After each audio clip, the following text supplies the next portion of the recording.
मला भावाच्या लग्नासाठी परदेशात जायचंय, त्यामुळे वेळ वाढवून द्या. पार्थ पवारांचे मामे भाऊ दिग्विजय पाटील यांचे शब्द आहेत. आपल्याला माहिती आहे, आजपासून पुढचे 3 दिवस पार्थ पवारांचे बंधू जयंत पवार यांचा विवाह सोहळा पार पडणार आहे. लग्न भारतात नाहीये, बहरीनमध्ये हा सोहळा पार पडतोय आणि त्यामुळे लग्नाला जायचंय असं कारण देऊन दिग्विजय पाटील यांनी गरज पडली तर पुन्हा मी चौकशीसाठी हजर राहीन असं पोलिसांना सांगितलेलं आहे.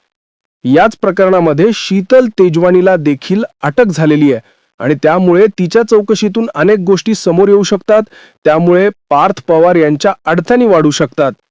खरं तर आतापर्यंत अनेकांनी पार्थ पवारांवर गुन्हा दाखल करण्याची मागणी केलेली आहे आणि तसेच अजित पवार यांच्या राजीनाम्याची देखील मागणी केलेली आहे. पण एवढा सगळा दबाव येऊनही आतापर्यंत पार्थ पवारांवर वरुळीयेजत व्यवहार करणारी कंपनी आहे, त्याचे 99% मालक आहेत, त्यांच्यावर मात्र गुन्हा दाखल न होता फक्त 1% मालक असलेल्या दिग्विजय पाटील यांच्यावर गुन्हा दाखल झालेला आहे. पण शीतल तेजमणीच्या अटकेने आता पार्थ पवारांच्या अडचणी वाढू शकतात. सध्या पवार फॅमिली बहरीनमध्ये लग्न सोहळ्यात आहे. शीतल पवार यांच्या चौकशीनंतर कदाचित पार्थ पवार यांची सुद्धा चौकशी लागू शकते. दुसरीकडे शीतल तेजवानीवर जी कारवाई केली ती फक्त थातूर-मातूर आहे, कारण 8 तारखेपासून हिवाळी अधिवेशन सुरू होतंय आणि तिथे सांगायला सरकारने ही कारवाई केल्याचा आरोप अंजली दमानिया यांनी केलाय.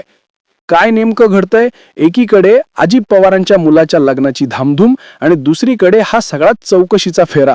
सविस्तर समजून घेऊयात या व्हिडिओमधून. नमस्कार, मी कुणाल पाटील. आपण पाहत आहात नेमका मुद्दा काय.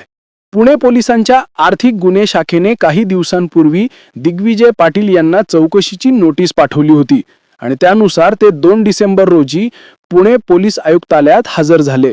यावेळी गुन्हे अधिकाऱ्यांनी त्यांची अनेक मुद्द्यांवर सविस्तर चौकशी केली. या चौकशीच्या दरम्यान पाटील यांनी गरज भासली तर मी पुन्हा उपस्थित राहीन, मला परदेशात जायचंय, माझ्या भावाचं लग्न आहे. कुणाचं? जयदीप पवारचं. लग्नावरून परत आल्यानंतर गरज असेल तर मी चौकशीसाठी येईन असंही आश्वासन त्यांनी दिलं. दुसरीकडे आपल्याला माहिती आहे, बहरीनमध्ये उपमुख्यमंत्री अजित पवारांचे पुत्र जय पवार यांच्या लग्न सोहळ्याची सध्या तयारी सुरू आहे. या सोहळ्याला दिग्विजय पाटील आता लग्नाला हजर राहतील, परंतु त्यांच्यावरच खडक पोलीस ठाण्यामध्ये गुन्हा नोंदवलेला असल्याने चौकशीची प्रक्रिया अधिक गती घेऊ शकते. अंजली दमानिया यांचं म्हणणं आहे की दिग्विजय पाटलांनी देश सोडला कसा, कारण जो चार्ज लागलाय त्यामध्ये 7 ते 14 वर्षांच्या शिक्षेची तरतूद आहे आणि याच प्रकरणामध्ये आधीच शीतल तेजवानीला अटक झालेली असून तिच्या चौकशीच्या दरम्यान उघड झालेल्या माहितीमुळे पार्थ पवार यांच्या देखील अडचणी आता वाढू शकतात. पुण्यातल्या अत्यंत महागड्या कोरेगाव पार्क कोंढवा परिसरामध्ये 40 एकर जमिनीचं हे प्रकरण आहे, जिचं आजच्या दाढीला बाजार मूल्य 1804 कोटी रुपये आहे. ती जमीन अजित पवारांचे सुपुत्र पार्थ पवार यांच्या कंपनीने अवघ्या 300 कोटी रुपयांमध्ये विकत घेतली. धक्कादायक म्हणजे हा व्यवहार फक्त 5 कोटी रुपयांच्या स्टॅम्प ड्युटीवरती झालाय.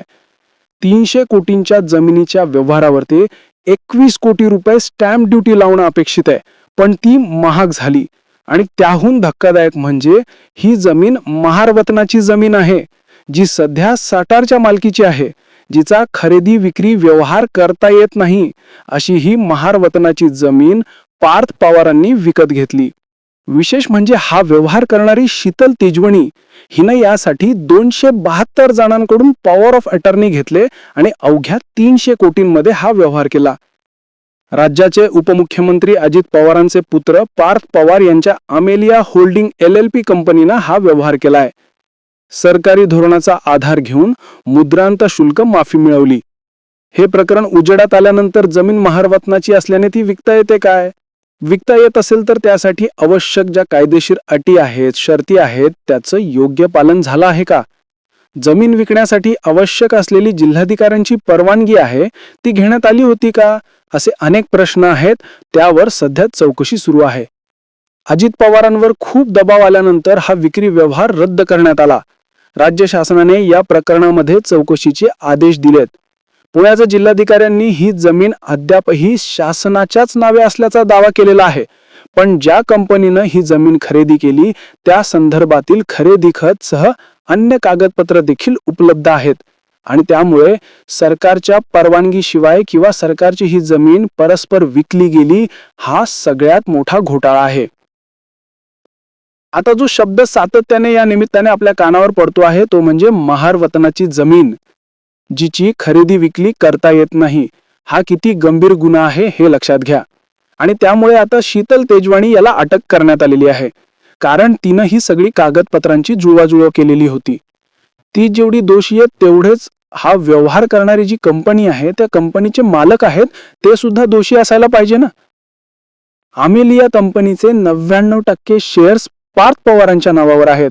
फक्त 1% शेअर्स हे त्यांचे मामेभाऊ आहेत दिग्विजय पाटील यांच्या नावावरती आहेत. पण आश्चर्य बघा की दिग्विजय पाटलांवर गुन्हा दाखल होतो पण पार्थ पवारांवर गुन्हा अजूनही दाखल होत नाहीये. एकीकडे शीतल तेजवानी याला अटक झाली तेव्हा पार्थ पवार कदाचित विमानात बसून बहरीनला लग्न सोहळ्यासाठी गेलेले असतील. हरकत नाही, त्यांच्या भावाचं लग्न आहे, एक आनंदाचा प्रसंग आहे कुटुंबामध्ये. पण हा न्याय अजूनही लोकांच्या लक्षात येत नाहीये. कळत नाही या लोकांना की 1% मालकाला चौकशीसाठी बोलवलं जातं, त्याच्यावर गुन्हा दाखल होतो, खरेदी करणाऱ्या महिलेला अटक होते, पण 100% वाला मोकाट कसा बरं? असं म्हणून चालू की पार्थ पवारांना याविषयी काही माहिती नसेल, पण जो व्यक्ती 100 कोटींचा व्यवहार करतोय ज्याच्याकडून करतोय त्याच्याविषयी माहिती घेतली नसेल का? ही शीतल तेजवानी किती मोठी झोल आहे. हिची एक एक प्रकरणं जर तुम्ही ऐकली तर आपलं डोकं चक्रावून जातं. शीतल तेजवानी आणि सागर सूर्यवंशी हे पती पत्नी आहेत. या दोघांनी नवरा बायको 2 कुटुंबियांच्या नावावरती 10 कर्ज घेतलेली आहेत.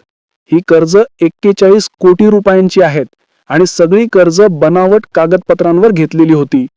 सेवा विकास बँकेच्या पुणे आणि पिंपरी चिंचवडच्या शाखांमधून हे कर्ज उचललं होतं आणि ज्या कारणासाठी कर्ज घेतलं त्यासाठी ते वापरलं नाही, दुसऱ्याच व्यवसायामध्ये पैसा वापरला. 2019ला सहकार सह आयुक्त राजेश जाधवर यांच्या ऑडिटमध्ये या तिघांनी हडपलेला हा सगळा घोटाळा आहे ना तो बाहेर काढला गेला. 31 मार्च 2020 पर्यंत कर्जाची रक्कम 60 कोटी झाली. 41 कोटींचे 60 कोटी झाले, लक्षात घ्या. आणि त्यानंतर जानेवारी 2020 मध्ये ईडी कडून सागर सूर्यवंशी यांच्या घरावर कार्यालयांवर छापे टाकण्यात आले. 45 कोटी रुपयांच्या मालमत्ता जप्त केल्या आणि 14 मध्ये स्पेशल कोर्टामध्ये खटला दाखल केला. या शीतल तेजवानीच्या नवऱ्याला सागर सूर्यवंशी याला ऑक्टोबर 2020 मध्ये आधी CIDने अटक केली आणि नंतर पिंपरी चिंचवड पोलिसांनी अटक केली. तिथून जामिनावर बाहेर आला. नंतर जून 2020 मध्ये ईडीने अटक केली. आता अशा या डिफॉल्टर लोकांकडून 300 कोटींची जमीन, जी सरकारी जमीन आहे, महारवतनाची जमीन आहे, ती पार्थ पवारांनी का घेतली? सगळ्यात मोठा प्रश्न. विशेष म्हणजे या सगळ्यात अगदी जिल्हाधिकाऱ्यांपासून ते सरकारी बाबूंपर्यंत अनेकांची भूमिका इथं संशयास्पद आहे. अंजली दमनिया या संदर्भातला पाठपुरावा सातत्यानं करतायत. आता या सगळ्या प्रकरणाची चौकशी होत आहे.